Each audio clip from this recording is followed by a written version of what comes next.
ahora de la educación remota emergente. Pues la ESPOL, simplemente para tener en contexto, es una universidad pública que está ubicada en el litoral ecuatoriano, en Guayaquil, fundada hace 62 años. Acabamos de ser ratificados como número 1 de acuerdo al ranking QS Latinoamérica y nos encontramos dentro de las top 18% de las mejores universidades latinoamericanas de acuerdo a este ranking. Como universidad pública tenemos una visión y una misión de servir y aportar en particular al Ecuador, pero en particular al litoral ecuatoriano. Ya entrando un poco en lo que hemos visto hasta ahora y para poner en contexto dónde nos encontramos, esta es una línea de tiempo que me pareció interesante presentarla, porque en el país se declara la emergencia en marzo y nosotros estamos en un periodo donde se consideran en su mayoría las vacaciones, pero habíamos decidido experimentar con un periodo extraordinario virtual, en particular con materias del ciclo básico, física, cálculos, y tratar de hacerlo de forma virtual, sin saber y sin conocer pues lo que nos esperaba y lo que vivimos realmente, que fue una tragedia aquí en Guayaquil. Nuestro periodo normal comienza en mayo y justamente debido a la pandemia tuvimos que atrasar en un mes el inicio de nuestro periodo académico ordinario y acabamos de iniciar el segundo semestre. Algo interesante que vimos en nuestro primer semestre virtual, que le llamamos, fue un incremento en la matrícula de los estudiantes de ESPOL, aproximadamente un 5%, ¿no? Y hablando de profesores, porque me parece también que es importante hablar sobre los profesores, esta es la distribución de los profesores en ESPOL. Aquí en este dato están considerados los que en la legislación ecuatoriana le llamamos los técnicos docentes, que son graduados profesionales, que apoyan el trabajo, el proceso de enseñanza y aprendizaje, pero que no lideran cátedra o no lideran algún curso, sino más bien apoyan un tema también muy, muy importante que es el tema de laboratorios. Y me parece interesante también dividirlos en esto que nosotros llamamos las generaciones, ¿no? Si nos damos cuenta, un gran porcentaje de los profesores de ESPOL, que están alrededor de 800, son lo que llamamos generación X o baby boomers, y la diferencia, pues, millennials y centennials. Es importante también mencionar que estando en este periodo extraordinario nos permitió dar capacitación a los profesores y a los estudiantes en preparación al inicio de nuestro periodo ordinario. Entonces, hicimos una encuesta que está fresquita y se las muestro porque estos son resultados de apenas hace 2 meses, ¿no? Tanto los estudiantes como los profesores, y me parece importante compartirlo con ustedes, porque esto muestra la realidad de al menos nuestra población en la ESPOL, donde un 60% de nuestros estudiantes se encuentran en los niveles socioeconómicos más bajos. Les preguntamos si contaban con un lugar exclusivo destinado al seguimiento de las clases virtuales. Tanto los estudiantes, en un poco más del 45%, como los profesores dijeron que no cuentan con un lugar destinado para el caso. Cuando les preguntamos si experimentaban distracciones durante el desarrollo, más del 70% de nuestros estudiantes dijeron que sí, que hay distracciones durante las clases que ellos en las cuales estaban registrados, y en cambio los profesores, esta distracción pues bajaba a menos del 15%. Entre los dispositivos, sobre la tecnología, ¿cómo están nuestros estudiantes? Los estudiantes en un 60% cuentan con una computadora, una portátil, una laptop, pero el 10% estudian desde sus teléfonos, el 15% desde tablets y el 15% con PCs de escritorio. Otro tema que es interesante, siendo una universidad politécnica acreditada internacionalmente en sus programas de ingeniería, hay muchos programas que se necesitan que corran dentro de los dispositivos tecnológicos de los estudiantes. El 66% respondió que pudo instalar este tipo de software, el 34% no. A propósito de esto, tuvimos la oportunidad de poderle dar a 1.150 estudiantes de los niveles socioeconómicos más bajos dispositivos de tipo tableta con internet ilimitado para que puedan registrarse y estudiar en junio, en el primer periodo ordinario que tuvimos. Y este es un mapa de dónde están nuestros estudiantes y a dónde pudimos llegar con estos dispositivos para ellos. ¿Cómo está con la conexión? Que también este es otro aspecto importante. No solamente es tener acceso y tener una conexión, sino qué tal está esa conexión. Nos damos cuenta que más del 50% no podía ver videos o películas que los profesores quisieran compartir con ellos durante el desarrollo de sus cursos, lo cual es importante para tal vez la interacción sincrónica, pero también fue importante en la decisión que tomó la Politécnica de que la asistencia no era obligatoria, se la tomaba antes, en estos periodos no. Y segundo, que las clases deberían quedar grabadas para que los estudiantes puedan acceder a las clases si es que tenían algún problema con la conexión. Otro tema importante es que no se podían tampoco estar conectados totalmente o siempre, sin problemas, a las plataformas que usamos como Cipep y bueno, y entonces eso nos hace preguntarnos sobre realmente cuáles son las capacidades que los estudiantes requieren, necesitan, estamos realmente trabajando en ellas. Y también cómo está la de nuestros profesores, por eso les mostré el gráfico inicial, ¿no? Y aquí pues digamos, comparación muy grande y tal vez un poco burda, pero que te da la muestra de esta relación profesor-estudiante, de desde dónde hemos nacido, dónde hemos estudiado, dónde nos hemos desarrollado y cómo vemos el mundo, ¿no? Esto me pareció súper interesante, es la cantidad de páginas web que habían cuando Generación X, que estoy aquí presente, estábamos, cuando recién salió, se desarrolló el Internet, y cuánto tenemos ahora, ¿no? Que da muestra de la diferencia, la mentalidad, el acercamiento o el approach que le llamamos nosotros de los profesores versus los estudiantes, ¿no?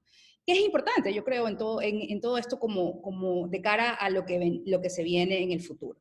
Este es otro tema que a mí me ha parecido muy interesante y que a modo de meme o de presentación se los pongo aquí, que esta asunción de que porque son nativos digitales son alfabetizados digitalmente, lo que no es necesariamente cierto, y lo hemos visto nosotros en SPOL. El primer semestre tuvimos la oportunidad de capacitar a los novatos que ingresaban en las diferentes plataformas, al igual que los profesores. Este semestre ya no lo hicimos, y los profesores de primer año reportan que han tenido que ellos tomar tiempo de desarrollo de sus currículums para poder preparar a los estudiantes de mejor forma. No son todos, pero ahí hay una realidad, una brecha que pues viene desde la escuela, que es importante notarla. Los profesores, ¿qué pasa con ellos? Aquí hay una realidad también, que nosotros somos una universidad presencial, lo fuimos, y lo que estamos haciendo es un desarrollo de una clase virtual de remota emergente, que le llamamos. Pues más del 60% reporta que tiene mucho más trabajo de lo que tenía antes, que fue un pedido especial que se le hizo al ente regulador para que considere esto, y que lamentablemente pues no fue considerado, y esto evidentemente puede afectar tanto a la calidad o al desarrollo del proceso de enseñanza-aprendizaje, como a la tranquilidad o digamos, sanidad mental de nuestros profesores, ¿no? Y yo creo que muchos de ellos también, a propósito de esta pregunta, vieron en la SPOL un apoyo importante en el desarrollo de competencias para poder seguir con esta misión que tenemos de formar profesionales para que resuelvan problemas. Perdón la interrupción, un minuto, por favor. Con esto termino. Entonces aquí vienen los retos, ¿no? ¿Cómo pasamos de un currículum basado como Politécnica y como en su mayor parte de ingenierías y carreras que requieren mucho laboratorio y talleres, donde una retroalimentación sincrónica es importante en clase, donde las dinámicas grupales se han manejado de cierta manera, hacer lo mismo o mejor utilizando la tecnología, ¿no? Ese realmente creo que es un reto importante para las universidades de cara a lo que vamos a vivir en el futuro. Entonces, esta es mi última gráfica. ¿A qué le tenemos que poner atención? La alfabetización digital, desde el acceso, los que estamos recibiendo, cómo están llegando. Ya ni siquiera estamos discutiendo una de las competencias básicas para una politécnica en su acceso, sino en estas capacidades digitales que les permitan que les permitan a ellos poder desenvolverse no solamente en el contexto del COVID-19, sino de cualquier otro caso como lo que hemos vivido ahora, ¿no? Estar preparados, estar atentos, el aprendizaje a lo largo de la vida es súper importante en este sentido. Ya no hay vuelta atrás, el modelo híbrido es importante para nosotros, ese es el norte para la SPOL, el desarrollo de capacidades tanto en estudiantes como profesores, y finalmente cómo se alinea la política pública del país y la gestión de las instituciones como de educación superior como la nuestra para vivir este modelo, tanto en tecnología, capacitación y recursos. Creo que con eso cumplí con el tiempo. Muchas gracias. Muchísimas gracias, Cecilia. Excelentes conceptos. Los retos no eran menores en términos de brechas, de conectividad, de cobertura, de capacitación y ahora generacional y en nuevos retos que se nos presentan, como nos mostraste en las gráficas, ahora tenemos más distractores, a pesar de que podríamos estar más cómodos en casa, pero en realidad tenemos que incrementar la disciplina en el estudio y en el trabajo. Bueno, le pido ahora, por favor, al señor Agustín Albán, secretario de la Secretaría de Educación Superior, Ciencia, Tecnología e Innovación, que nos haga favor de comentar su ponencia. Buenas tardes a todos. Muchas gracias a Huawei por este foro tan valioso, por la oportunidad de compartir con ustedes nuestras experiencias en educación superior. Un saludo a todos los compañeros, a las rectoras que nos acompañan y a todas las gentes en general que están con nosotros el día de hoy. Voy a poner un poquito en contexto qué es el sistema de educación superior ecuatoriano, poco por cuántas universidades tenemos, etcétera, para tratar de contextualizar, repito, el desafío que enfrentamos con la pandemia, ¿no? Porque no fue cosa menor. Empecemos. Estamos hablando de, en total, 60 universidades y escuelas politécnicas, 30 de ellas públicas, 19 autofinanciadas, 8 universidades cofinanciadas y 3 universidades de posgrado. En términos de matrícula general, estamos hablando de casi 700,000 chicos si tomamos en cuenta los institutos y aproximadamente 40,000 docentes. Este, digamos, es el mundo universitario público y privado ecuatoriano. Y esto es importante tenerlo en mente porque cuando hablamos de un cambio tecnológico forzado, como el que tuvo que vivir el Ecuador, es muy importante tener en cuenta la cantidad de gente que fue sujeta a este cambio forzado, ¿no? Entonces, con esto contextualizamos. Importante también el tema de institutos, 143 institutos particulares, 91 públicos, es decir, un mundo de institutos que además tienen la particularidad que la parte de las prácticas juega un papel muy importante en la currícula de estos institutos, ¿no? Entonces, sí. No, regréselo. Esta, no, esa. Ya. Esta es la tasa de matrícula bruta del país. Es interesante la distribución y la dejo un poco sobre la mesa porque verán que evidentemente las zonas urbanas del país y algunas zonas por algunas particularidades tienen una matrícula mayor. Y esto es importante porque la tecnología nos brinda una oportunidad que no obtuvimos en el pasado para acercar zonas rurales y provincias con una tasa de matrícula bruta menor a buscar formas de acceso a la educación superior. Entonces, hay una gran disparidad en el acceso a la educación en el país, entre la ruralidad, es evidente, y entre la parte urbana del país, ¿no? Sigamos.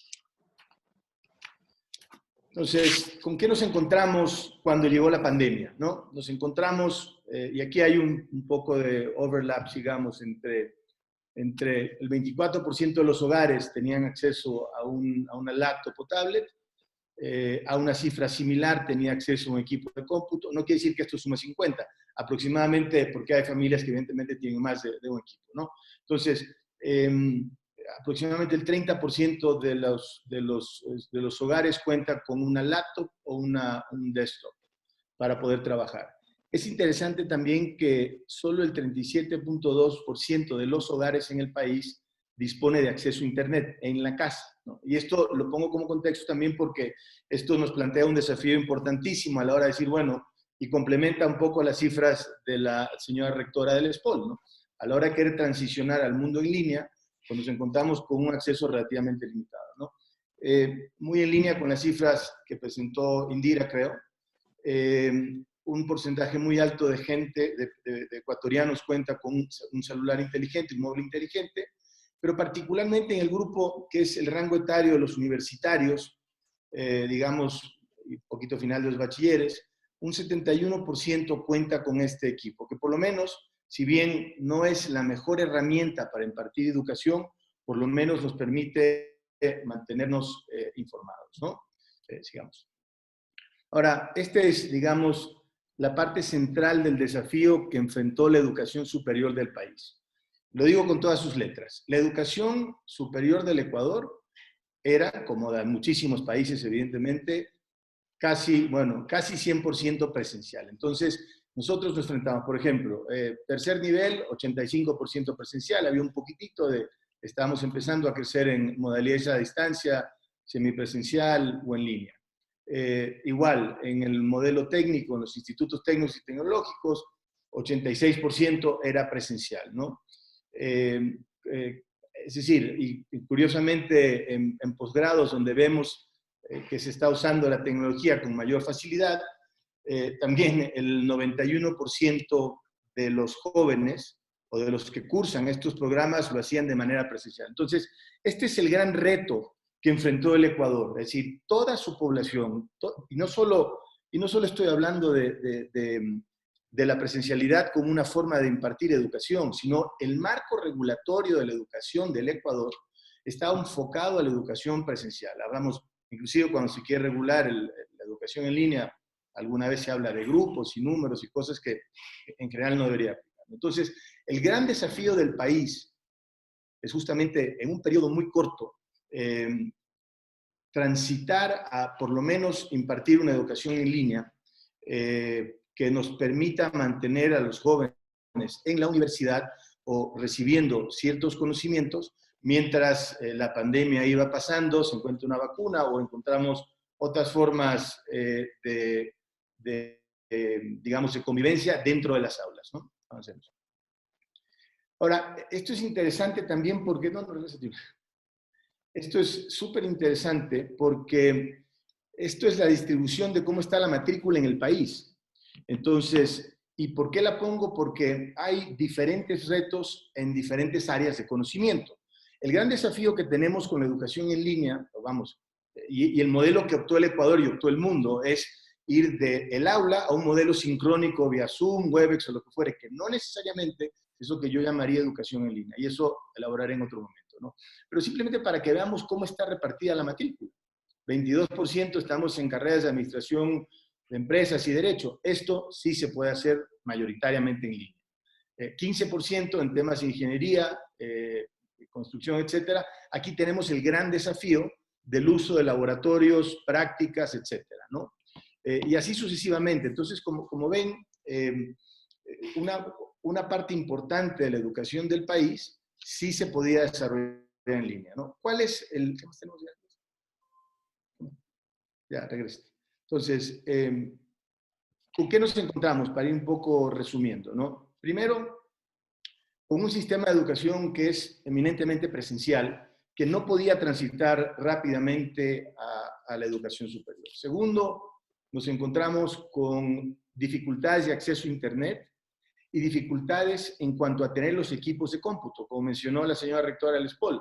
Aunque tuvieras un equipo de cómputo de ciertas capacidades, no podrías correr ciertos programas, ¿no? Inclusive, en el caso de los chicos que encuestamos que tenían un móvil, que tenían acceso, si las plataformas, y me lleva al siguiente punto, la existencia de plataformas LMS, Learning Management Systems, o plataformas de estudiar en línea, que quizá no se habían diseñado para correr sin consumir muchos datos. Entonces, por ejemplo, se requería que veas un video, etcétera, lo cual hacía tremendamente oneroso que pudieras estudiar de tu móvil. Entonces, ese fue otro gran desafío que enfrentamos, ¿no?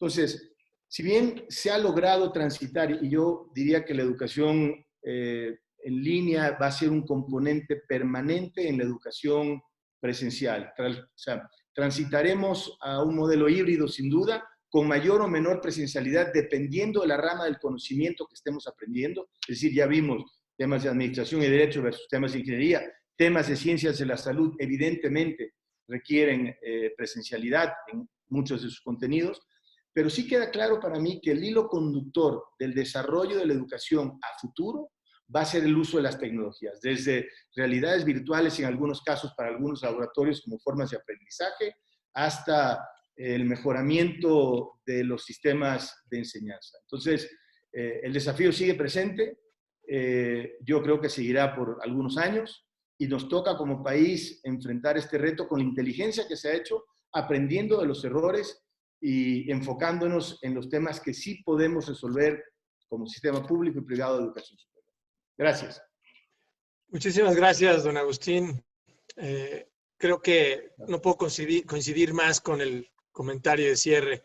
Las tecnologías de información y comunicaciones precisamente nos permiten tratar de cerrar un poco esas brechas en los diferentes desafíos a los que nos estamos enfrentando. Ahora ya se mencionó muchísimo la conectividad, el cómputo, los dispositivos inteligentes. No olvidar también la inteligencia artificial y los servicios en la nube, que son una gran tendencia. Ahora le pido por favor a la señora Florinela Muñoz, rectora de la Escuela Politécnica Nacional, que nos haga favor de presentarnos sus conceptos. Muchísimas gracias. Bueno, les voy a compartir una presentación.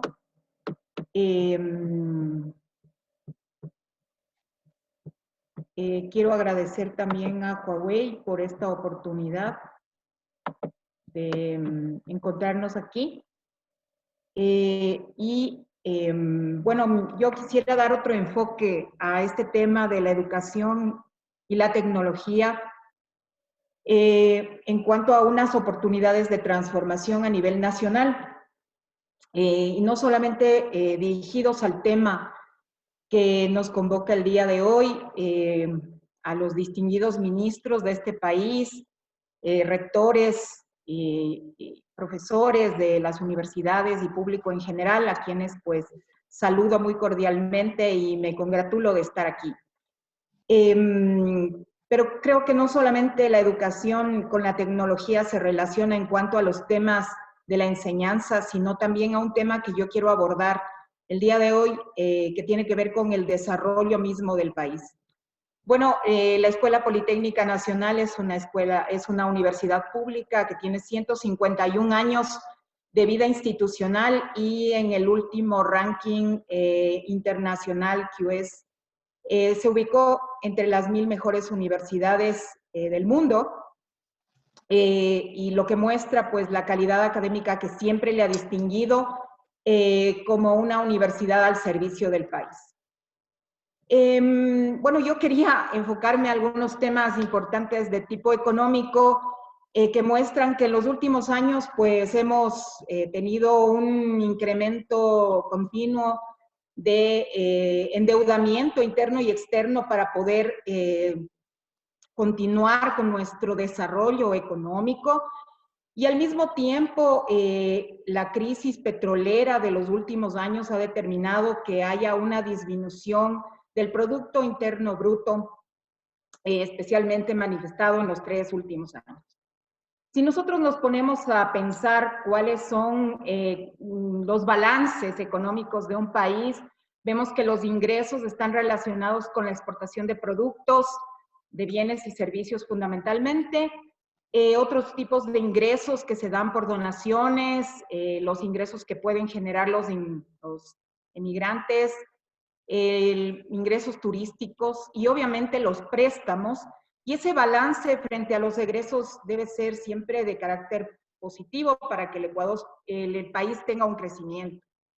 En el Ecuador, sin embargo, no siempre se ha tenido ese balance, porque uno de nuestros problemas es que tenemos préstamos con altos valores unas exportaciones que al menos en los últimos tiempos no han crecido por diversos factores, y egresos también que son elevados porque no tenemos una industria muy desarrollada y producimos quizá poco en relación a aquello que requerimos.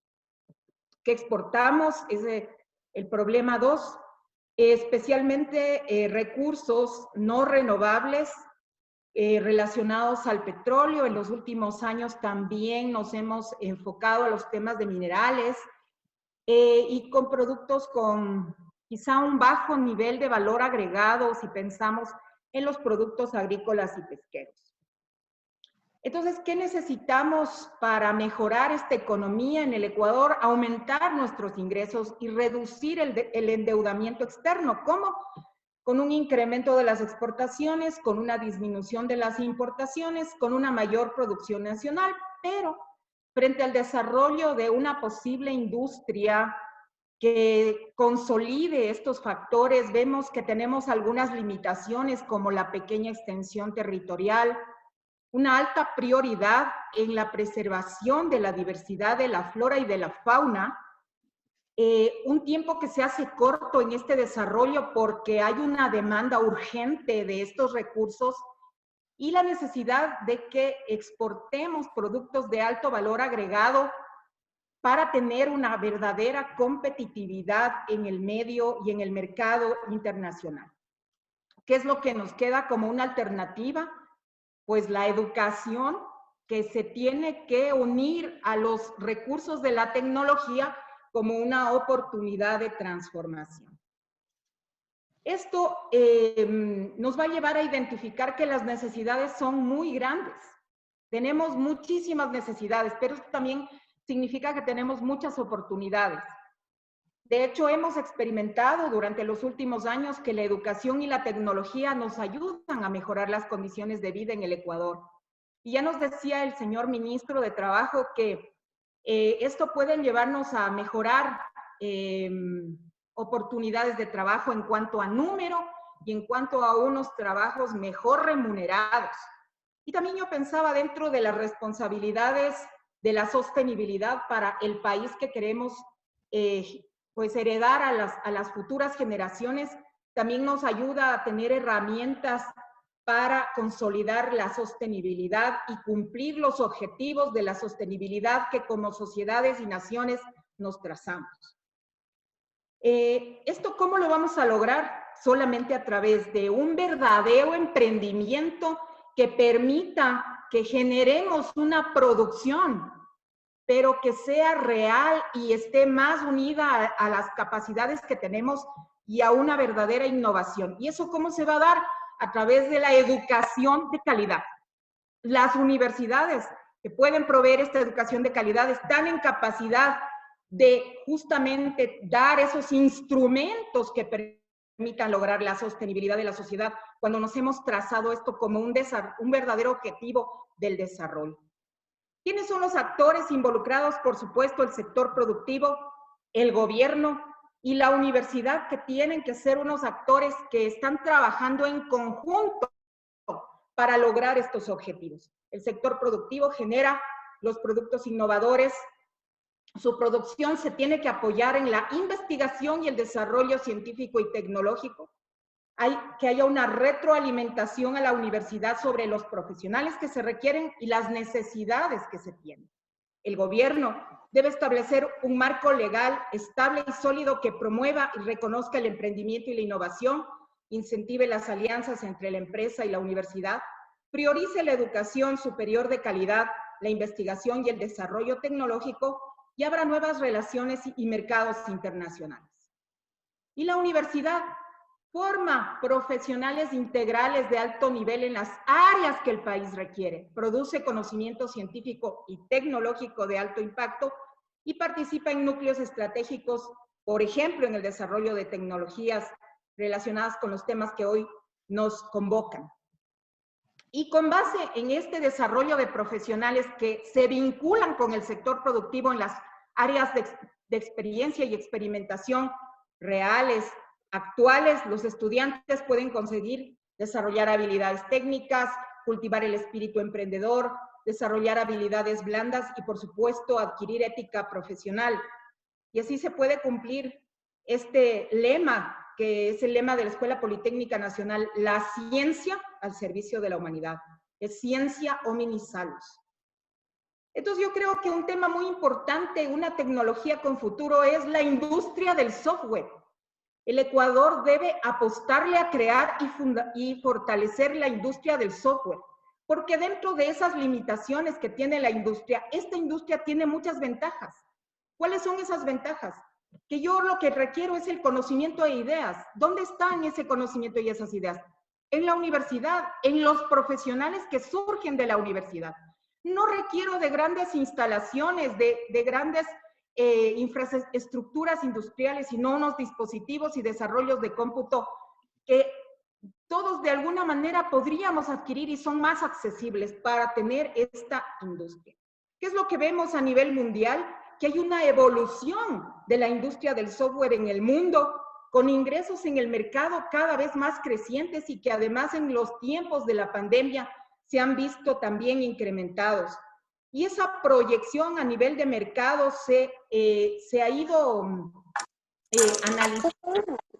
Yo no hay más colores. Y se observa que cada vez es más creciente. Por tanto, esta es una posibilidad que tiene el Ecuador en un marco del desarrollo de un talento humano que existe y posibilidades excelentes de acuerdo a necesidades que nosotros tenemos de desarrollar una industria propia que nos permita ubicarnos en el mercado y ser competitivos a través del desarrollo de estas aplicaciones tan útiles en diferentes espacios. Y yo creo que eso puede significar para el Ecuador unos espacios de emprendimiento e innovación muy importantes que se generan desde la educación y a través de la tecnología.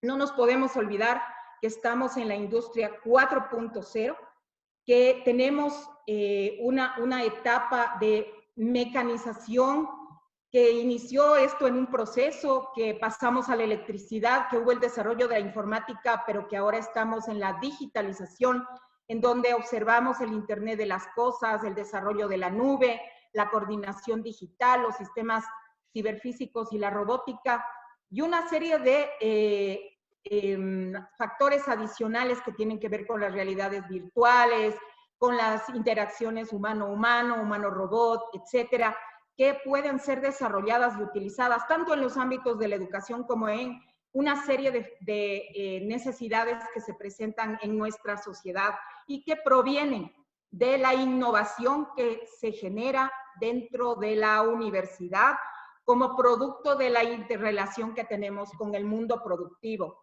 Y por eso, como bien decía pues la representante de la UNESCO, es verdad, tenemos que enfocarnos hacia qué objetos específicamente queremos que aprendan las personas para que desarrollen los software que necesitamos.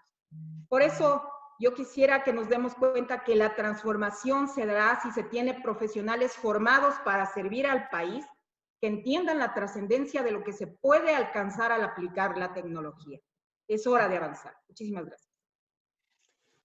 Muchísimas gracias a la rectora Florinela Muñoz. Excelente comentario en términos de cómo introducirse en lo que nosotros denominamos la economía digital. Y no todo el mundo puede querer pretender hacer Corea del Sur o Japón los más avanzados. Dar un paso firme, cómo enfocarse en algo, en este caso la propuesta de software, puede ser mucho más útil en el largo plazo que intentar abarcar demasiado. Bueno, nos seguimos con el programa. Tenemos un pequeño retraso, me disculpo en este caso con la ministra Montserrat Kramer. Un pequeño retraso, unos 10, 12 minutos. Agradecemos si nos hace favor de comentarnos su ponencia. El micrófono es suyo. Buenas tardes. Sí, ¿se me escucha y se ve la pantalla? Muy bien. Ya. Muy buenas tardes a todos. Saludo también a nuestros estimados panelistas y agradezco a Huawei, UNESCO, a Cámara de Comercio por esta invitación. El tema de mi presentación es los nuevos horizontes educativos con tecnologías inclusivas para transformar las vidas a través de la educación.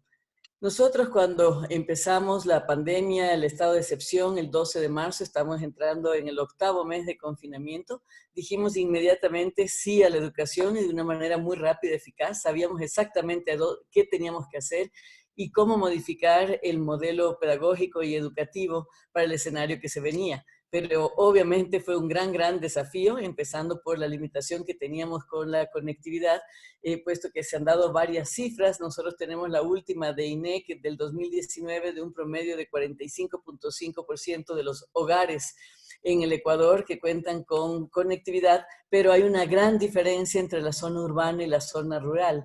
La zona urbana tiene un 56%, mientras que la rural un 22%.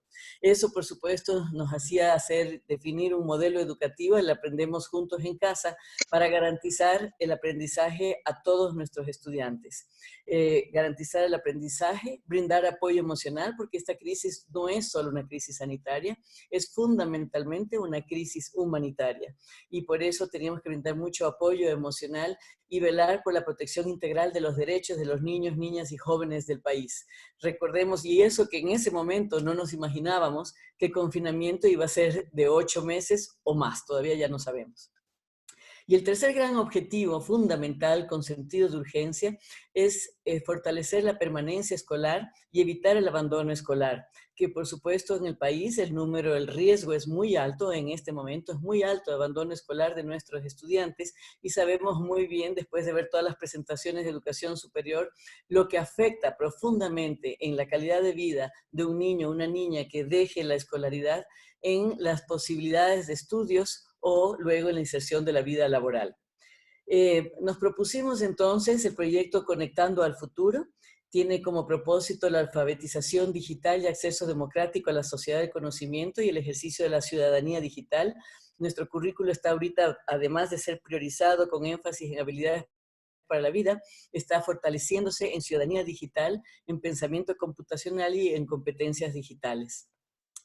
Facilitar el acceso a la educación y cerrar brechas digitales y fortalecer la experiencia de enseñanza-aprendizaje. Este proyecto de Conectando al Futuro cuenta con la suma de voluntades del sector público, de los gobiernos autónomos, de la cooperación internacional, de la cooperación nacional y la ciudadanía, del sector privado, de universidades y en general de toda la ciudadanía nacional e internacional.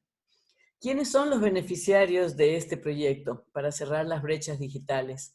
En una primera fase, en los años en los que es fundamental la interacción entre estudiantes y docentes y en los cuales se cierran los ciclos de aprendizaje, está primero, segundo y tercer nivel de bachillerato, el 17º año de educación general básica. Y dentro de estos niveles se prioriza como población aquellos estudiantes de las áreas rurales, aquellas instituciones educativas que tienen mayor rezago en su número de estudiantes en las áreas urbanas y aquellas instituciones educativas con mayor vulnerabilidad como tal de institución educativa. Es decir, que están desfavorecidas en una cantidad de beneficios, infraestructura, conectividad u otros servicios, y estudiantes sin dispositivos. En una primera fase contemplamos 320.306 estudiantes, con de la oferta ordinaria 318.361, que serían los estudiantes de primero a tercero de bachillerato, prácticamente bastantes estudiantes de la zona rural de bachillerato, casi todos, con estas condiciones que mencioné anteriormente, estudiantes de 7º a 10º de básica superior, docentes de bachillerato, de básica superior y de bachillerato, y de la oferta extraordinaria que, como ustedes saben, nosotros como Ministerio de Educación cubrimos una oferta extraordinaria que tiene en los 2 últimos años aproximadamente 500.000 de beneficiarios, que son las aulas hospitalarias, que son los centros de privación de la libertad, que son estudiantes que tienen rezago, fuerte rezago escolar, porque se han desconectado de los estudios por diferentes causas, y que los tratamos de traer de vuelta a nuestros programas muy importantes como Todos ABC, que tiene un incremento, este año ha tenido un fuerte incremento de matrícula, y son todos aquellos de 15 años para arriba, hasta la edad que sea, como vimos la historia del hielero, el último hielero del Chimborazo, que acaba de graduarse del programa Todos ABC. Y eso contempla 1.945 estudiantes. Este modelo educativo, además, y de la misma manera que el aprendemos juntos en casa, trata de tener un enfoque de un aprendizaje colectivo, se renueva constantemente en su visión, tiene también un propósito colectivo porque escuela y familia ahorita es una sola comunidad y también hacemos un esfuerzo permanente en articularnos a la educación superior y estamos a punto de sacar una plataforma para que sea más ágil la relación, porque así como en todos los países del mundo, es una sola línea el estudiante que ingresa de educación inicial y sale de la universidad. En el Ecuador tenemos un poco fragmentada el sistema de educación cuando debería haber una integralidad absoluta y deberían alimentarse y nutrirse los dos sistemas el uno del otro, precisamente para tener una articulación total de perfiles en los estudiantes. En ese sentido, el modelo tiene el modelo educativo nuevo con un currículo totalmente priorizado, con énfasis en habilidades para la vida, una visión interdisciplinaria y las estrategias son basadas en proyectos, la evaluación en portafolio. De hecho, nuestra última promoción de este año para bachilleres, porque el ser bachiller se eliminó, es precisamente con base a un proyecto interdisciplinario y con investigación. Además de eso, ofrecemos soluciones de conectividad, ofrecemos tutorías a través de los docentes, todo tipo de apoyo, soporte, seguimiento y apoyo psicosocial. En nuestro modelo educativo, como vemos, está muy basado, como dije, también agregando a lo que ya dije antes, la tendencia y el proyecto STEM, que son basados en ciencias, tecnologías, artes, ingenierías y matemáticas. Y el fortalecimiento que decía la ciudadanía digital. Estamos dándole mucha fuerza al bachillerato técnico y vemos que ha rendido, tiene efecto positivo y que la sociedad, la ciudadanía comprenda que es un excelente itinerario la formación técnica para facilitar la inserción laboral a más corto plazo y continuar luego igualmente, paralelamente, los estudios. En Aprendemos Juntos en Casa desarrollamos una cantidad de plataformas también para garantizar el acceso a los aprendizajes y de recursos. Entre esos está el portal educativo del Ministerio de Educación, que al momento, aquí dice 1.900.000 personas que de usuarios activos, al corte de hoy día ya estábamos en 2 millones y 26 millones de vistas y 11 millones de descargas de contenido. En el uso de los dispositivos que se han mencionado, en el caso de educación, el 51.8% es dispositivo móvil, 46.6% es laptop o computadora y tablet es muy bajo todavía, 1.6%. Nuestro portal educativo tiene las fichas pedagógicas que nos han servido para alinear a todos los docentes, estudiantes y familias en la reforma y adaptación del currículo. Además, todo tipo de protocolos y lineamientos de seguridad, de consejos para niños con necesidades especiales, para docentes, familias y estudiantes, para trabajo intersectorial con la Secretaría de Derechos, con ADIS, etcétera. También tenemos una capacitación gracias al apoyo de las universidades, fundaciones, cooperación internacional y empresas de tecnología. Hemos logrado abrir cerca de 600.000 cupos para nuestros docentes, de los cuales más de 240.000 cupos han sido ya utilizados. Si tenemos 165.000 docentes en el sistema, quiere decir que muchos de nuestros docentes han tenido ya la oportunidad de tomar hasta 2 y 3 módulos. Esos cursos se centran precisamente en competencias de tecnologías, pero también en cómo brindar y recibir apoyo emocional y cómo gestionar un nuevo currículo y una nueva gestión escolar también, debido a los protocolos y lineamientos de la pandemia.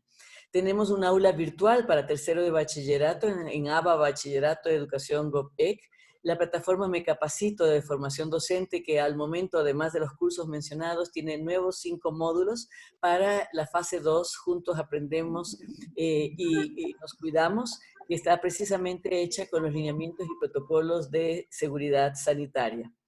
Un canal digital de 24 horas lleno de programas educativos, educación a distancia de jóvenes y adultos, la web institucional. A nivel sincrónico tenemos clases, tutorías y conferencias virtuales con Microsoft Teams y otras.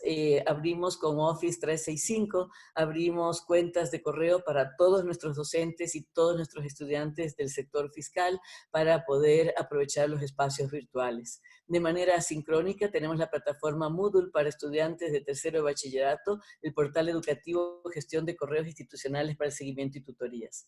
Y en offline, más de 500 recursos educativos digitales para bachillerato, como videos, podcasts, textos digitales, juegos, etc. Y estamos elaborando en este momento un LMS que nos va a servir muchísimo para ya hacer el seguimiento, interacción, evaluación de toda la participación del proceso de enseñanza y aprendizaje.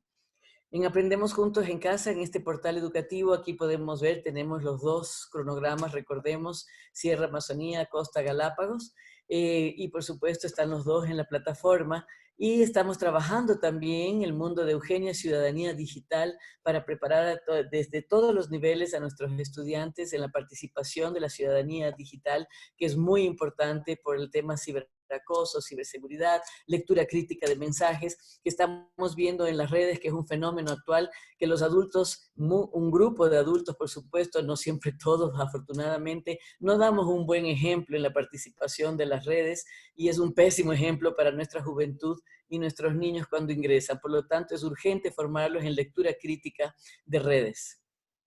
La solución de la conectividad, también hemos firmado convenios, por ejemplo, con el Club Rotario, para dispositivos tecnológicos de segunda mano. Y tenemos todo un proceso, además, con el apoyo de cooperación interinstitucional para la búsqueda, captación, preparación técnica de los dispositivos y donación a estudiantes y docentes, para aprovechar todo tipo de aporte donde tenga. Cuéntame, pero sigue así. En la tutoría docente, la trayectoria formativa de docentes en innovación y habilidades digitales. Ellos se forman en innovación y competencias digitales, en tecnología educativa, en entornos de aprendizaje, en comunicación y colaboración en entornos digitales. También, por supuesto, en creación de todos los contenidos digitales. Y además tenemos especialidad de cursos de la aplicación del modelo de educación remota, como también con diferente tipo de conectividad, entendida como el acceso a través de cualquier tipo de tecnología a los aprendizajes, porque desarrollamos también la teleeducación, desarrollamos la radio. Tenemos también la especialización en educación rural. En pedagogía, en contextualización curricular, en estrategias metodológicas adaptadas a su contexto, en gestión de la calidad educativa y en liderazgo comunitario. ¿Cómo hacemos todo esto con soporte y seguimiento? Ustedes ven en el mapa, tenemos todas nuestras escuelas georreferenciadas. Podemos ver obviamente que hay menor cantidad de escuelas en la zona de la Amazonía y la Sierra Centro está bastante poblada. Tenemos seguimiento a través de software, del dispositivo, del chip. Eso es lo que estamos trabajando en esto para el programa de las tablets que mencionaba en un inicio. El LMS con enlace a plataformas de gestión escolar y de aprendizaje que está ya avanzado en un 80% en su trabajo y elaboración, un soporte en territorio, personal más centros de apoyo, lineamientos de uso del dispositivo para docentes, estudiantes y familia, línea de base para evaluación de resultados de impacto de todo el proyecto de Conectando al Futuro y la campaña de promoción y cuidado del buen uso de la tecnología. En este soporte y seguimiento en la plataforma de gestión escolar, vamos a buscar justamente unificación de portales, plataformas, herramientas desarrolladas por el Mineduc, planificación curricular, áreas, cursos, regiones, el envío de tareas, contenidos para estudiantes, envío de circulares, información, estandarización de evaluaciones, algunas de las evaluaciones y la evaluación de las evaluaciones, porque como decimos, estamos ahorita con otro tipo de evaluaciones diversas, como es el portafolio y como son los proyectos y otro tipo de tareas. Regularización y legalización de documentos, integración de Microsoft Office 365, OneDrive, Teams y otras herramientas. Analítica de gestión de datos por institución educativa. Todo esto para colaborar además con el INDI, que es los Indicadores Nacionales de Desarrollo Institucional, que estamos tratando de avanzar en su consolidación en coordinación con INEVAL. Entonces, tenemos que en la parte de seguimiento y soporte tecnológico, todo un flujo de un proceso en el cual se apoyan desde la institución educativa, el docente de aula con el estudiante, hay un docente de apoyo que apoya a los docentes a su vez, el directivo que coordina a todos, las tecnologías distritales, que a su vez se articulan con zona, y todo esto se va haciendo desde un centro de apoyo, monitoreo, reportes y seguimiento funcional que unifica a todos. También tenemos estos centros de apoyo que hablamos vinculados a los asesores educativos, y en este sentido recordemos que nuestro sistema de apoyo y seguimiento del ministerio tenemos zonas, distritos, pero tenemos dentro de los distritos auditores que ven la calidad, asesores que acompañan a las escuelas y los mentores que acompañan a los docentes. Brindamos también apoyo psicosocial, que es uno de los objetivos del modelo Aprendemos Juntos en Casa, de los principales objetivos. Cada hogar ecuatoriano que tenga jóvenes o niños en su hogar puede decir que cuenta con un docente que lo ha acompañado durante estos 8 meses. Y tal como le indican las encuestas de UNICEF, el 95% de familias y estudiantes dicen contar con la compañía de un docente que está permanentemente en contacto, no solamente acompañando los aprendizajes, sino preguntando por casos de violencia o problemas psicoemocionales y psicosociales. En ese sentido, se ofrece protección integral a través de las brigadas de la consejería estudiantil, como también contención emocional con las unidades también para niños con necesidades especiales, las unidades de inclusión. Bueno, creo que todavía hasta me sobra tiempo. Muchas gracias. Muchísimas gracias, señora ministra. Excelente presentación, el programa muy amplio, cubriendo todos los aspectos.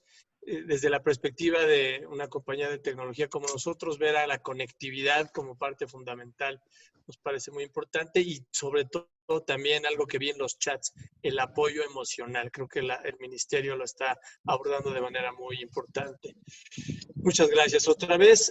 Agradezco ahora, por favor, al señor Enrique Abel Morales Moncayo, vicerrector de docencia de la Universidad de las Fuerzas Armadas ESPE, que nos haga favor de presentar su ponencia.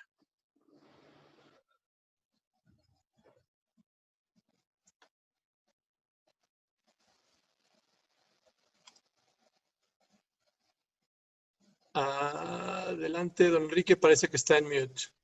Muy buenas tardes.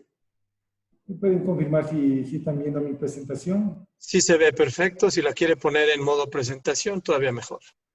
Muy amable.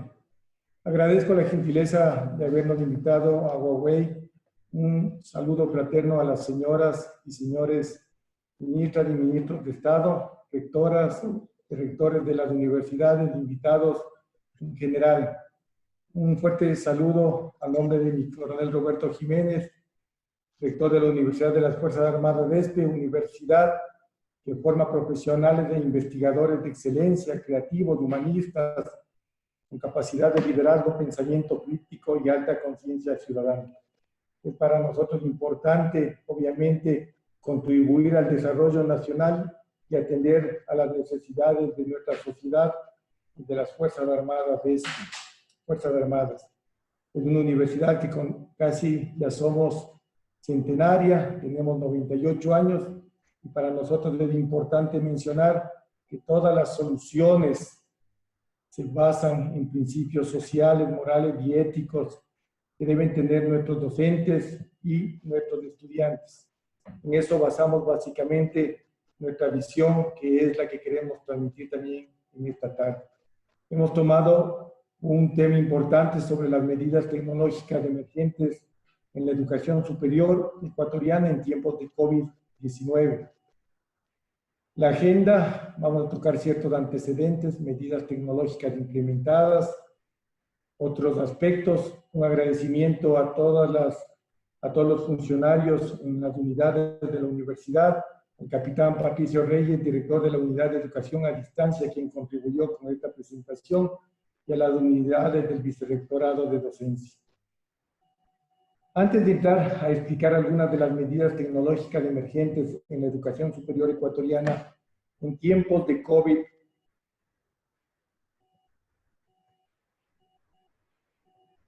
Me permito explicar un breve antecedente de cómo la tecnología ha apoyado a la educación superior y en su enseñanza. Me voy a remontar a ciertos temas relacionados a los años 70, donde tecnológicamente la información daba sus primeros pasos en la educación. La correspondencia o el correo en este entonces se volvían medios para llegar a los estudiantes. Fue uno de los primeros intentos por llegar con la educación superior a los lugares donde la modalidad presencial no llegaba. En los años 80 los medios masivos de comunicación se intensificaron, convirtiendo a la radio y a la televisión en herramientas para contribuir en el aprendizaje del estudiante, de igual manera el teléfono. En los años 90 existió un gran despliegue tecnológico, la informática, las comunicaciones, sobre todo aparecieron las primeras PC, computadoras personales. La tecnología, la educación superior, da un salto importante, hubo una gran evolución.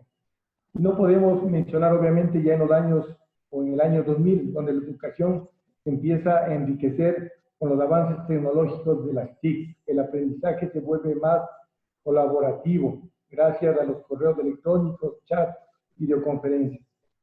Al escuchar estos antecedentes podemos entender que la tecnología en la educación ha tenido un desarrollo normal y sistemático en el tiempo. Sin embargo, no es hasta finales del 2019 donde esta evolución ha alterado, sobre todo por el tema de la pandemia, en los retos que tenemos en el COVID-19. Y obviamente la educación superior ecuatoriana empieza a delinear todo tipo de herramientas basadas en tecnologías, las cuales están disponibles para continuar con la enseñanza y el aprendizaje. Es importante mencionar que como universidad o como sistema universitario, el objetivo primordial era garantizar el derecho a la educación superior de nuestros estudiantes, en este caso debido a la emergencia.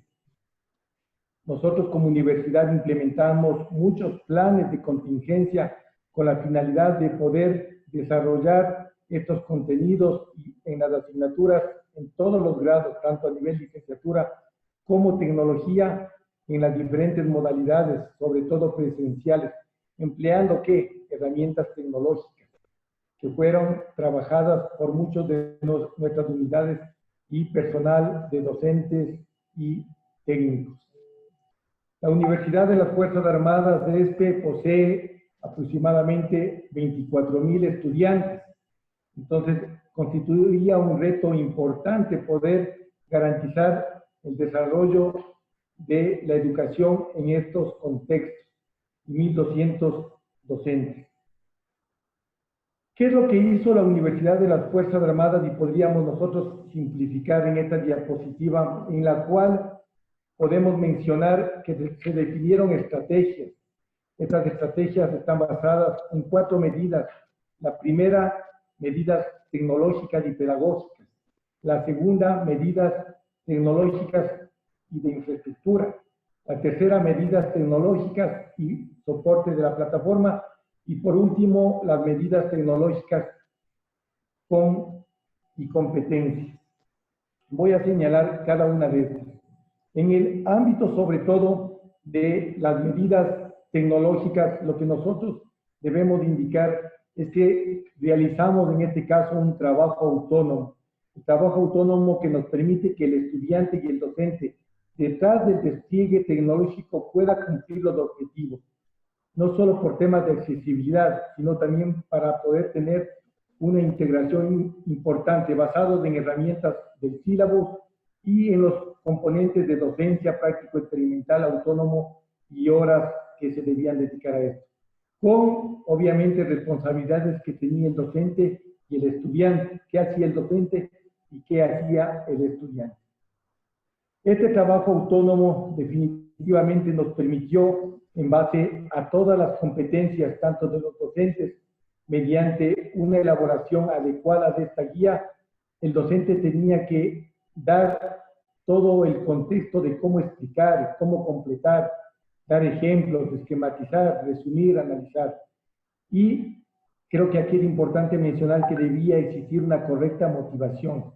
El estudiante debía estar motivado a través de su docente en diferentes actividades en forma sincrónica como asincrónica.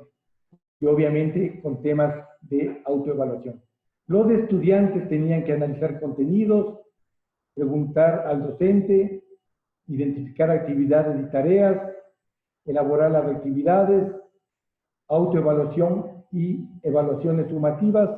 Eso es en contexto lo que nosotros teníamos como guías de trabajo autónomo. A nosotros nos pareció muy importante sustentar en una adecuada planificación a través de instrumentos que son instructivos, guías, toda esta adecuada relación que debía existir o que existe en el docente y en el estudiante, con un reto de pasar de una educación presencial a una virtual o en línea. El segundo punto que yo les había mencionado era el tema relacionado a lo que son las medidas tecnológicas y de infraestructura. La universidad trabajó mucho sustentado en técnicos y en la capacidad instalada en este centro de educación superior. Aquí podemos mencionar algunas de las actividades o implementaciones, como una nueva arquitectura tecnológica basada en la hiperconvergencia, servidores adicionales, en este caso teníamos que fortalecer, balanceadores de carga y sobre todo por la demanda que teníamos que mejorar toda nuestra infraestructura tecnológica. Se realizó muchos trabajos de validaciones de estos procesos con la finalidad de garantizar que en base a una gestión de planificación, ejecución, evaluación y planes de mejoras, garanticemos este tema que nosotros habíamos indicado como el derecho a la educación de nuestros estudiantes bajo estos retos. La tercera medida es las medidas tecnológicas y de infraestructura. Nosotros como universidad, ustedes pueden observar, abrimos o creamos más de 3.000 aulas virtuales en las diferentes modalidades presenciales, distancia, en línea, los procesos de actualización de conocimiento. Creo que eso fue un avance muy importante que hizo la Universidad de las Fuerzas Armadas. Creamos, en este caso, también cursos con la finalidad de fortalecer las competencias tecnológicas, tanto para estudiantes como docentes. Y ustedes pueden observar aquí algunos de los cursos que generamos, MOOCs, como uso del Google Classroom y G Suite, como herramienta de apoyo para clases, tanto docentes y estudiantes. Fueron capacitados 32.319 estudiantes y docentes. Un MOOC para la gestión docente en aulas virtuales con la plataforma LMS educativa, donde participaron igual número de inscritos. Un MOOC de integración de las herramientas G Suite en la plataforma educativa. Un MOOC de docencia en entornos virtuales. Aquí cabe recalcar que uno de nuestros departamentos de Ciencias Humanas y Sociales colaboró en este último curso MOOC, docencia en entornos virtuales, no solo para la universidad, también participaron otras universidades como Yachay, las cuales se hicieron beneficiarias de estos cursos que permitieron, obviamente, fortalecer las herramientas tecnológicas. Aquí ustedes pueden observar los ejemplos que habíamos mencionado con respecto a este fortalecimiento y afianzamiento de la infraestructura que se dio a través de estos cursos hacia nuestros clientes, que son los estudiantes sobre todo. Es importante mencionar que también la universidad, a través de sus 11 campus y 23 centros de apoyo, pudo complementar las medidas emergentes utilizadas para que nuestros estudiantes, que están diversos en las diferentes provincias, puedan tener el apoyo necesario con la finalidad de garantizar que llegue a su lugar de origen todas las herramientas que nosotros habíamos planificado y ejecutado. Entonces, en este caso, todos los estudiantes, por ejemplo, que tenían escasos recursos, que se encontraban en las diferentes localidades y provincias del Ecuador, nosotros a través de nuestros centros de apoyo pudimos realizar esa integración adecuada en forma, en este caso, eficiente, con lo cual llegamos a tener y cumplir la gestión que estaba planificada. La Universidad de las Fuerzas Armadas, creo que definitivamente, y como yo mencioné en mi primera lámina, estamos convencidos que esto mencionaba la distinguida rectora de la Universidad Politécnica Nacional, constituye un reto. Estamos convencidos de que este es un reto, pero queremos transmitir la experiencia que, basada en valores, en condiciones sociales, éticas, de todos los equipos de trabajo que participaron en este gran reto, nosotros estamos satisfechos de haber garantizado el derecho de nuestros estudiantes, en este caso bajo unas condiciones excepcionales, en todo el territorio nacional a su educación. Y estamos también convencidos que la universidad, en su historia y sobre todo en la trascendencia de nuestros profesionales, seguirá contribuyendo a las necesidades que la sociedad, priorizando el bien nacional, el bien social y al final el bien particular, que es lo que transmitimos en las aulas. Muchísimas gracias. Muchísimas gracias a don Enrique Morales por su presentación. Excelentes conceptos. Al final, un gran cierre de enfoque en lo particular, los individuos siempre como algo fundamental para el crecimiento social. Estamos por llegar al final. Habíamos planeado algunas preguntas en los intermedios, pero bueno, vamos ya con un poco de tiempo corto. Le agradezco ahora a don Jorge Ceballos, director ejecutivo de la Asociación de Empresas de Telecomunicaciones, que nos haga favor de presentar su material. Buenas tardes con todos. Denme un segundo para compartir la pantalla nomás. Hasta eso, agradezco a los colegas que me antecedieron en la palabra. Muy buenas sus presentaciones y agradezco sobre todo a Huawei y a la Cámara de Comercio de Quito por organizar un foro tan importante y diría, tan oportuno también en estas circunstancias. No sé si se ve la presentación. Se ve perfecto. Perfecto, empecemos sin más demora. Yo creo que podemos arrancar mencionando que la pandemia cambió la vida de absolutamente todos los ciudadanos del mundo. Nos forzó a salir de a cambiar nuestra forma de trabajar, de estudiar y hasta de interactuar con los demás. De esta forma vimos cómo nos tocó y nos vimos forzados a acelerar vertiginosamente el proceso de digitalización de la economía y de la sociedad que veníamos haciéndolos. Lastimosamente, nos dimos cuenta también de que no todos tienen el mismo acceso a conectividad y a tecnología para afrontar esta nueva realidad. Y creo que esto es uno de los temas que más nos debe preocupar y sobre los cuales más debemos trabajar a futuro. Además, creo que la pandemia también nos hizo tener muy claro que si bien hemos tenido muchos avances en cuanto a la reducción de la brecha digital, existe todavía una brecha social y económica sumamente grande que persiste y que se ve profundizada día a día en el país y que creo que también tiene que ser motivos de reflexión. Y yo quiero hacer énfasis primero en el enfoque que ha tenido la política pública en materia de telecomunicaciones, porque tiene mucho que ver con el por qué no todos tenemos acceso a la conectividad como deberíamos tener. Lastimosamente tenemos un enfoque eminentemente recaudatorio que se lo ha mantenido desde el año 2007 y se lo profundizó a partir de 2015 con la expedición de la nueva ley de telecomunicaciones, en el cual aquí he recogido algunos datos y he centrado todo en lo que son las tarifas del uso de espectro, que es un tema que desde hace 3 años vamos tratando de modificar con el gobierno, de que existe mandato legal desde el mes de diciembre que se aprobó la ley de crecimiento económico y que en 11 meses, por más de que hay un mandato legal para que se reforme lo que se está pagando por costos de espectro y por cargas y tarifas administrativas, no se lo reforma. El PIB del sector de telecomunicaciones del Ecuador es del 2%, pero la carga fiscal, la contribución fiscal que hace es de casi el 5%. El Ecuador tiene la carga fiscal y regulatoria específica más alta de la región, que es 4 veces por encima de la que tiene Colombia y Perú.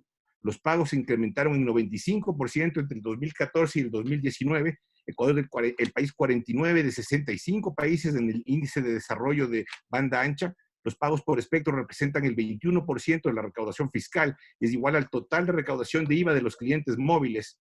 El 56% de la población no tiene acceso a Internet móvil y el 32% no está conectado a la red móvil. El pago por el uso es 10 veces lo que se paga en promedio en los países de la OCDE, 5 veces lo que se paga en Latinoamérica y 7 veces lo recomendado por la Unión Internacional de Telecomunicaciones. El déficit de espectro concesionado es del 23%, por debajo de lo recomendado por la UIT. Y si es que nosotros haríamos un cambio de alrededor del 50% menos de los costos que estamos pagando, tendríamos efectos muy positivos. Entre estos, 336,000 nuevos usuarios, un incremento en la recaudación fiscal de 39 millones y un despliegue adicional de infraestructura en el orden de 171 millones. ¿Y por qué menciono esto? Es para que ustedes entiendan que lastimosamente el enfoque y el objetivo de política pública en materia de comunicaciones sigue siendo la recaudación fiscal. No nos importa como país que tengamos gran parte de los ecuatorianos no conectados, sino que vivimos generando caja para un Estado que no cambia ese chip, por más de que es lo que beneficiaría a toda la población. ¿Qué pasaría si se cambiara este enfoque de política pública eminentemente recaudatorio hacia uno de conectividad para todos? En sí, el simple cambio de esto produciría en sí solo una revolución en términos educativos, con enormes beneficios para todos los ecuatorianos sin distinción alguna de clase social ni de condición económica. El uso intensivo de las tecnologías de comunicación e informática en la educación otorgaría al estudiante lo que el sistema tradicional le ha venido negando hasta ahorita. Llevaría conocimiento a cada rincón del país, optimizando el proceso de aprendizaje y aumentando sustancialmente la movilidad social, que es lo que requerimos en el Ecuador. Los estudiantes tendrían además más opciones para aprender lo que libremente escojan y aplicar esos conocimientos sobre todo, y esto es muy importante, quiero hacer énfasis, en que apliquen esos conocimientos en el desarrollo de soluciones innovadoras que generen riqueza y que generen a la vez nuevas oportunidades para toda la población. En este gráfico ustedes pueden ver la importancia del Internet y lo mal que estamos todavía. El Ecuador tiene apenas, con datos a 2019, un 64,27% de acceso a Internet, cuando en la media de América Latina se ubica por el 73,52%. Y el uso del Internet en la pandemia ha sido en realidad masivo, pero lastimosamente no igualitario. Y ahí es donde nos preocupa mucho a nosotros. Y nos lleva también a preguntarnos, ¿qué pasó con 260 millones que las empresas, los operadores han aportado a los fondos de servicio universal? Estos son apenas datos de 2010, nosotros vamos aportándolos desde el año 2008, y si ustedes ven teniendo todo lo que hemos pagado año a año, hasta octubre de este año, desde enero de 2010, hemos pagado más de 260 millones, justamente para que toda esta gente esté conectada. Inclusive todos podrían tener laptops, podrían tener tablets y podrían tener instrumentos para utilizar esa conectividad y educarse adecuadamente. Lastimosamente esto se ha ido en gasto corriente, en pagar sueldos, salarios, en pagar deuda y buena parte seguramente en corrupción. Tenemos una digitalización incipiente, como vemos aquí, en el cual nosotros, si bien tenemos cierta alineación en cuanto a producción de capital humano, estamos muy rezagados en lo que es la digitalización de la fuerza de trabajo. Y como les digo, esto tiene que ser un enfoque global y un enfoque inclusivo. La tecnología es una herramienta para equiparar condiciones de acceso a educación y a muchas otras cosas. Tenemos que preguntarnos también si estamos apuntalándonos al futuro. El mundo está cambiando, el mundo no volverá a ser como lo fue antes, y hay al menos 5 factores que deberíamos considerar para establecer políticas en materia de conectividad y en materia de educación. El primero es hacia dónde van los negocios a nivel mundial. El segundo es una planeación del talento, de tal forma de que nuestra educación vaya de la mano de las necesidades del mercado laboral del futuro.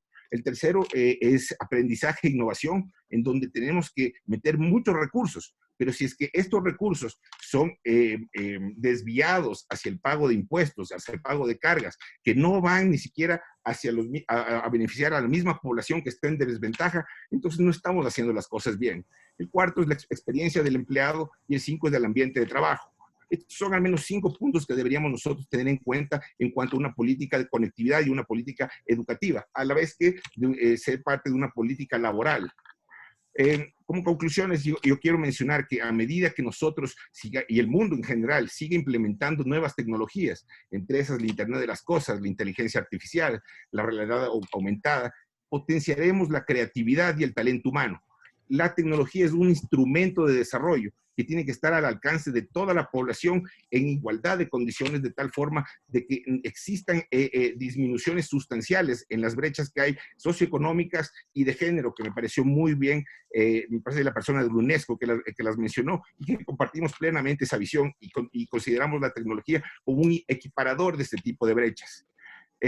Debemos generalizar las oportunidades que en el pasado tenían pocos y que hoy están al alcance de todos gracias a la tecnología. que permite llegar a muy bajos costos a gran parte de la población. Y de esta forma facilitar el alcanzar el desarrollo económico y social y sobre todo la paz social, dándoles oportunidades a gran parte de la población que se han visto privadas de ellas tradicionalmente. Debemos promover la inversión y el uso de tecnologías para aprovechar estas capacidades y oportunidades. Y parte de esto es cambiar este enfoque que tenemos de política pública, que a nuestro juicio es el inicio de un problema de desigualdad que no debería existir. Para que nosotros podamos invertir más, para que pueda expandirse más el uso de tecnologías de la información, requerimos evidentemente seguridad jurídica, predictibilidad normativa, pero sobre todo lo que más requerimos es una visión país distinta. Una visión en donde la conectividad deje de ser una mera fuente de financiamiento estatal para convertirse en un instrumento inclusivo de desarrollo, que potencie las capacidades individuales, que multiplique las oportunidades y las haga para todos los habitantes de la patria y cimente un mejor país, cimente lo que nosotros soñamos, un Ecuador digital. Les agradezco mucho, señores. Muchas gracias por la oportunidad.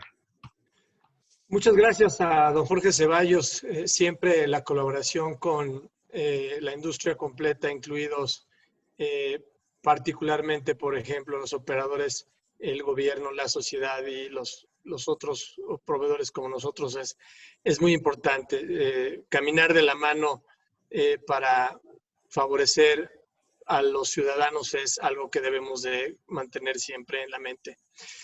Bueno, hemos llegado prácticamente al final, no sin antes agradecer, por supuesto, la atención de todos los presentes, particularmente de los ponentes, los ministros, las ministras. Los docentes, muy bien, muchas gracias. Yo no quería separar entre las As y los Os, pero ahora me salió. Y quiero pedirle, por favor, a Fan Yanping, nuestro director general de Huawei en la oficina del Ecuador, que nos dé una breve conclusión del evento. Ok, gracias César Funes. Estimados ministros y ministras principales y todos los amigos, buenas tardes. Y muchísimas gracias por su asistencia y espero que hayas disfrutado y te hayas inspirado un poco con este evento. Y con empresas que llevan 18 años en Ecuador, la responsabilidad social para nosotros es mucho más que un concepto adaptado a un mundo empresarial. Y debemos aprovechar la calidad de nuestra solución y servicios en un entorno de cooperación comercial y mutuamente beneficiosa. Ecuador es un país que nos recibe con entusiasmo y amabilidad desde hace 18 años antes y estoy seguro de que continuará. Y en los últimos 18 años desarrollamos y crecimos en un marco de seguridad jurídica y normativa justa orientada a la eficiencia del sistema de telecomunicaciones. Huawei ha sido parte importante de un proceso que vive sembrando cada vez más en la comunidad.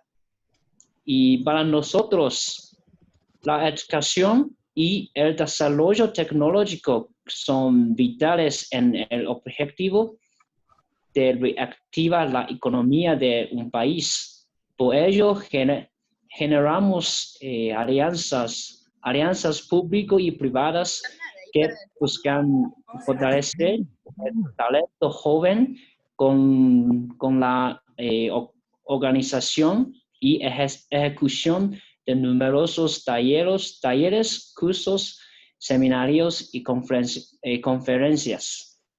Entre los que se destaca nuestro programa Insignia Semillas de Futuro, el mismo que desde su implementación en 2015 ha beneficiado a 55, más o menos 55 o 60 estudiantes de diferentes universidades ecuatorianas, y garantizando un trato inclusivo y facilitando becas para la continuación de estudios profesionales.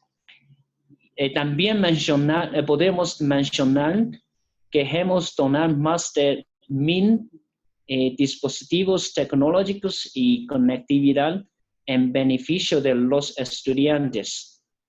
Huawei apoya con gran entusiasmo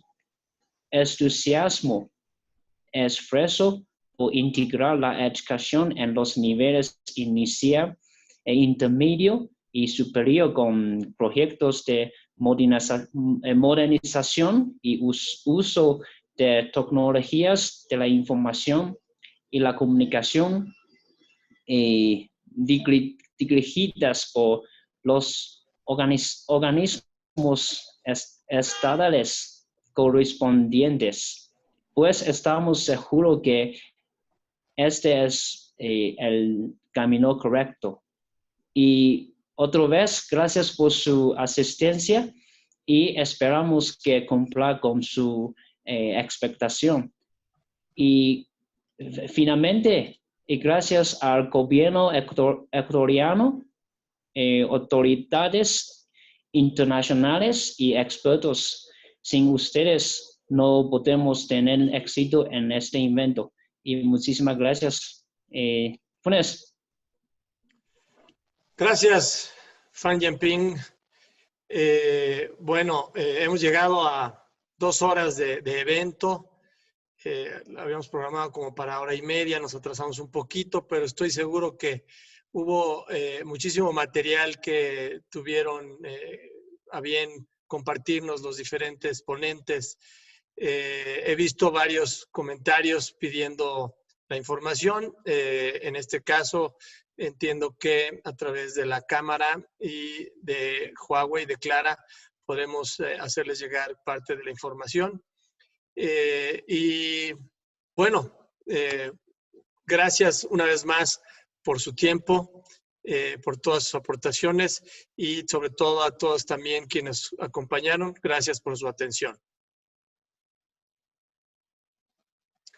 Que pasen muy buenas tardes. Gracias, igual. Muchísimas gracias. Gracias. Una buena tarde. Gracias. Muchas gracias. Excelentes los ponentes. Muy buen evento. Gracias. Muchas gracias. Hasta luego. Gracias. Muchas gracias, linda tarde. Muchas gracias, Gracias, linda tarde para todos. Muchas gracias, linda tarde. Gracias, linda tarde. Gracias. Una linda Excelente tarde. ponencias, linda Muchas tarde. gracias, ponencias, felicitaciones. Gracias. Hasta luego. Interesante trabajo realizado. Gracias, una buena tarde. Muchas gracias. Muchas gracias a todos. Muchas gracias por su intervención muy interesante. Muchas gracias. Gracias por la invitación y las presentaciones excelentes. Gracias por su excelente ponencia. Gracias. Muy amables. Gracias por la ponencia.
Gracias.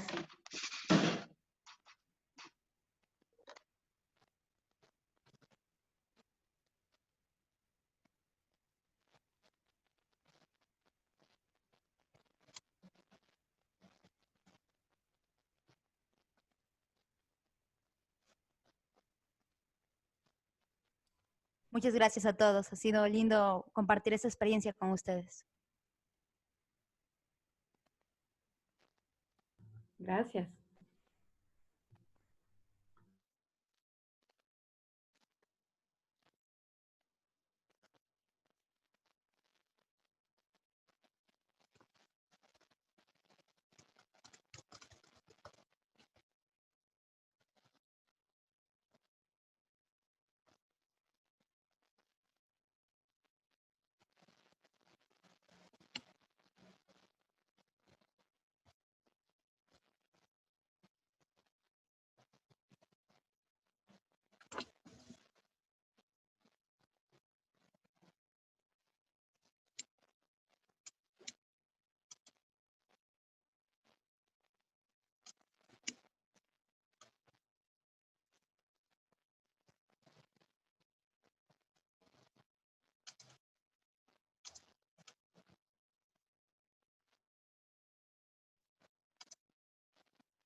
Que pasen buenas tardes con todos y todas.